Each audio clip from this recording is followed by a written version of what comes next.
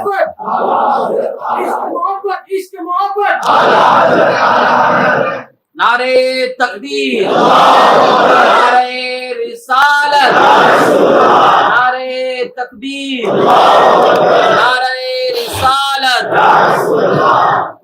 اب ہم آتے ہیں سائنس کی طرف۔ سائنس کیا کیا اعتراضات کرتا ہے، کیونکہ اب کے زمانے کے لوگ ہر تھیوری کو سائنس پر پرکھ کر ہی دیکھنا چاہتے ہیں۔ سائنس کا حال یہ ہے، یہ حواس خمسہ جو 5 چیزیں، سننے کی طاقت، دیکھنے کی طاقت، چکھنے کی طاقت، سونگھنے کی طاقت اور پکڑنے کی طاقت، یہ 5 چیزیں، ان کو حواس خمسہ کہتے ہیں۔ ان 5 کے سامنے جو چیز ہے سائنس اسی کو مانتی ہے، اس کے علاوہ نہیں مانتی۔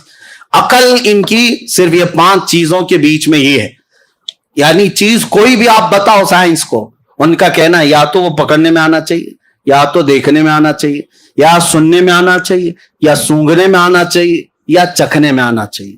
ان میں سے کوئی چیز ہو تو وہ چیز ہے، نہیں تو چیز ہی نہیں، سائنس کے نظریے کی ہے۔ لیکن اب واقع معراج نہ پکڑنے میں آئے گا، نہ سونگھنے میں آئے گا، نہ چکھنے میں آئے گا۔ اب ابھی اگر سننا چاہے تو سننے میں بھی نہیں آئے گا، کیسے؟ اب اس سائنس کے اعتبار سے وہ کہتے ہیں ناممکن ہے، ناممکن ہے۔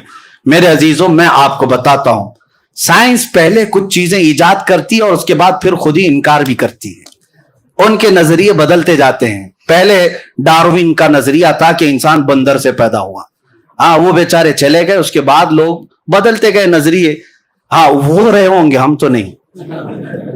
بندر ترقی کرتے کرتے انسان بن گیا، اور جو باقی بچے ہیں بندر، ان کا کیا قصور ہے؟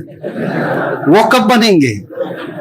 ہم تو ان کا بھی انتظار کر رہے ہیں، ان میں بھی کوئی بابو آ جائے۔ بندر ترقی کرتے کرتے انسان بن گئے، یہ ڈاروین کا نظریہ تھا، لیکن بعد میں اس نظریے کا انکار ہو گیا، اور اس کے بعد کئی نظریے آتے رہے، اور پھر یہ 20ویں صدی کے شروع میں 1906 میں غالباً البرٹ آئنسٹائن نے کئی نظریے پیش کیے۔ بڑا سائنٹسٹ ہے اور اس کے پیچھے پوری دنیا آج بھی بھاگتی ہے، اور ان کو ایسا لگتا ہے وہ جو بتا دیں وہی سب ہے۔ دھوکہ بھی ہو سکتا ہے، اور ہر ترقی کے بعد پچھلی چیزیں چھوڑ دی جاتی ہیں۔ جیسے جیسے دنیا ترقی کرتی جاتی ہے، نئی نئی ایجادات معلوم ہوتی۔ پہلے دنیا یہ کہتی تھی کچھ چیزیں ایسی ہیں جو نہیں دکھتی تو اس کو ماننا بھی نہیں ہے، جو نہیں دکھتی اس کو ماننا بھی نہیں۔ بعد میں پھر سائنس نے جب ٹیلیسکوپ پیدا کیا، دور دیکھنے والی چیزیں، مائکروسکوپ پیدا کیا، خوردبین اور دوربین جس کو کہتے ہیں، اور اس کے بعد مائکرو ویو ڈیٹیکٹر جو شعاؤں کو بھی گرفتار کر کے لوگوں کے یعنی دکھا سکتا ہے۔ تو یہ سب جب مشینیں پیدا ہونے لگی تو سائنس کہنے لگا کچھ اور بھی چیزیں ہیں دنیا میں، یعنی ستاروں سے آگے جہاں اور بھی ہے، اب ماننے لگے اور آگے بڑھنے لگے۔ اور اس کے بعد میں کہتا ہوں عقل کے اندھوں کو جو میرے آقا صلی اللہ علیہ وسلم کے معراج کے سفر کے منکر ہیں، حضور کو یہ سفر کیوں دیا گیا تھا؟ یہ سائنس کے لیے ہی ہے، میں آپ کو بتاؤں۔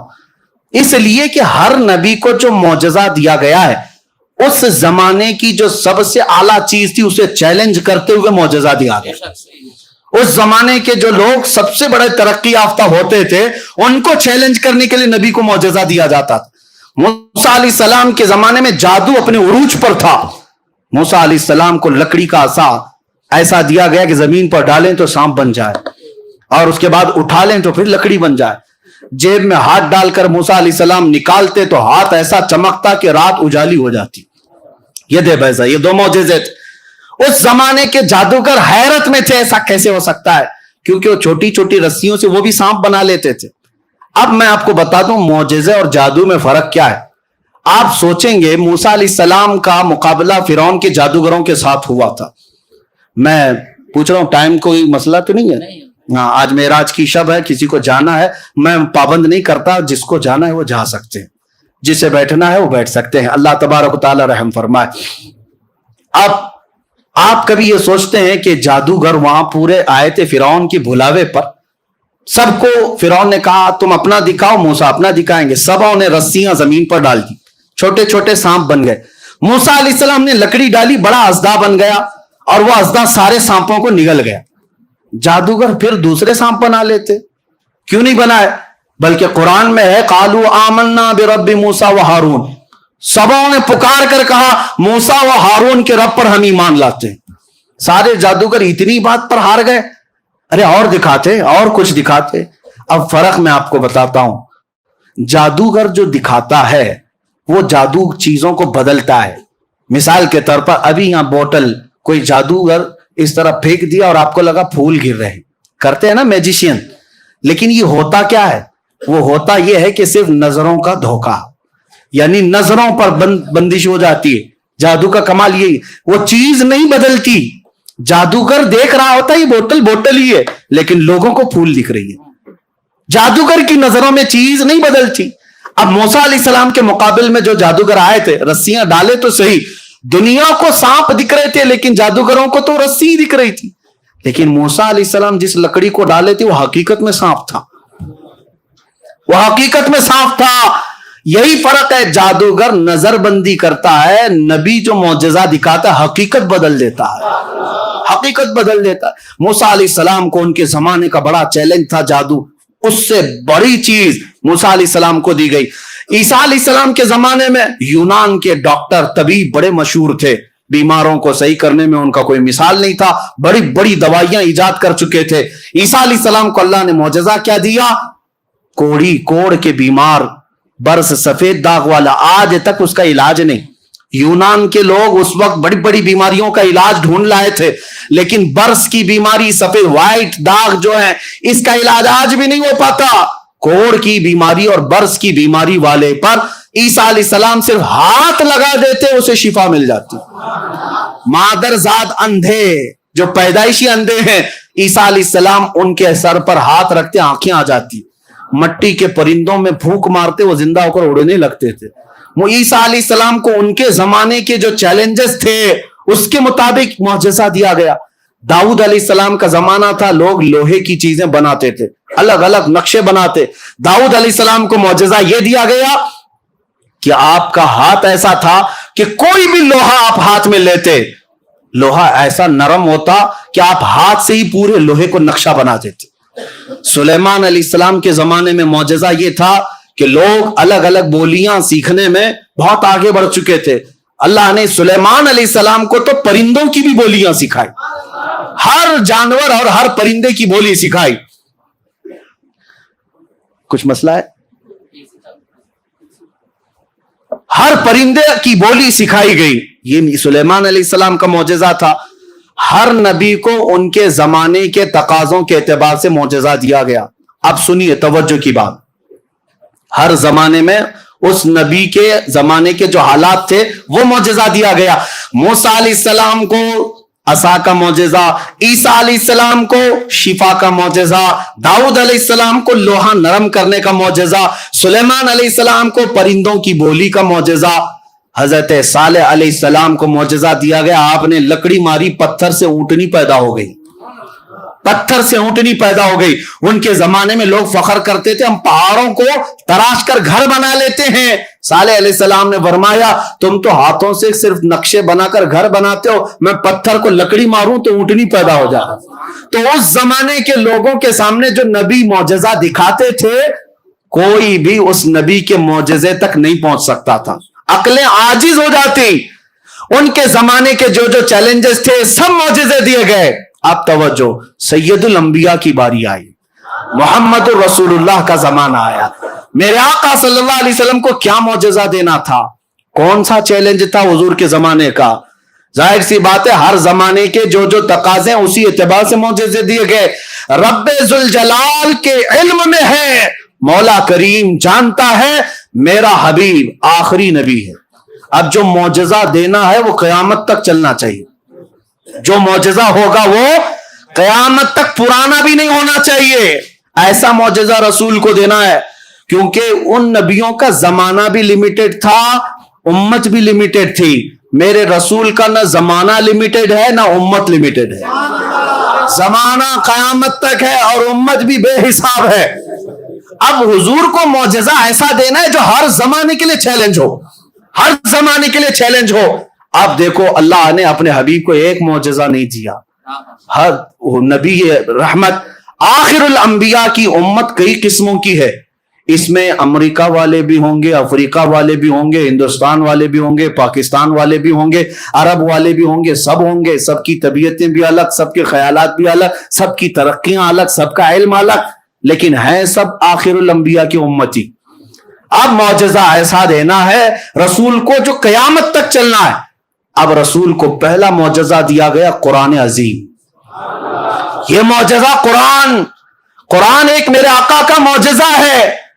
میں کہتا ہوں بیٹھے ہوئے چھوٹا بھی بچہ ہم میں سے 12 سال کا لڑکا اٹھو, میں کھلی اجازت دیتا ہوں پورے محلے میں, پوری دنیا میں چیخ چیخ کر کے ظالموں کو پکار کر کہو, تمہیں اجازت میں دیتا ہوں, اور کھل کر کے ڈرنے کی بات نہیں, کہ لاؤ اگر تمہاری ہمت ہے تو قرآن کے برابر کی ایک کتاب.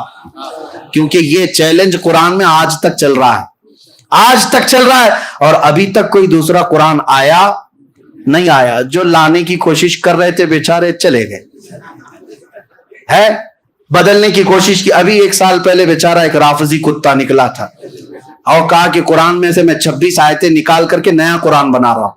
وہ پتہ نہیں کہاں ہے, قرآن کہاں گیا اس کا اور وہ کہاں گیا پتہ نہیں. نام بھی بدل گیا, دھرم بھی بدل گیا, بیوی بھی بھاگ گئی, بچے بھی بھاگ گئے, اور کہیں سڑک پر پڑے رہ گئے.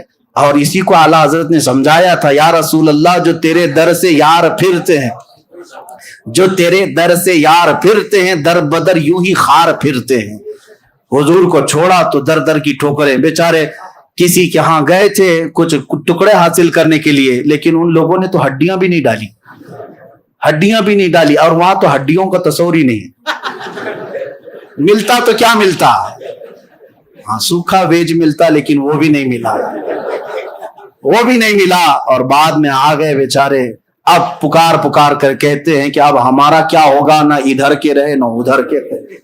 اب نام بھی کیا رکھیں پتہ ہی نہیں چلتا, کیا رکھیں, بیچ کا نام رکھنا ہوگا, کوئی بیچ کا نام. اسی لیے قرآن کو بدل دیا, زندگیاں بدل گئی, اسلام نہیں بدل. ایک معجزہ یہ میرے مصطفیٰ کا. آج بھی چیلنج چل رہا ہے. امریکہ نے بھی کوشش کی ہے, بہت سارے لوگ الفرقان نام سے بھی بنائے, الفرقان نام سے, اور قرآن کے الگ الگ انداز بنائے. لیکن مسلمانوں مجھے بتاؤ, کیا تمہارے تک پہنچی وہ کتاب؟ کہیں پہنچی؟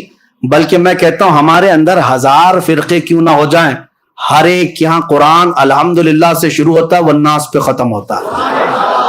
اس بات پر سب کا اجماع ہے, سب کا اتفاق ہے. قرآن سب, دیوبندی بھی وہی پڑھتے ہیں, اہل حدیث بھی وہی پڑھتے ہیں, شیعہ بھی وہی پڑھتے ہیں, سب قرآن وہی پڑھتے ہیں سارے.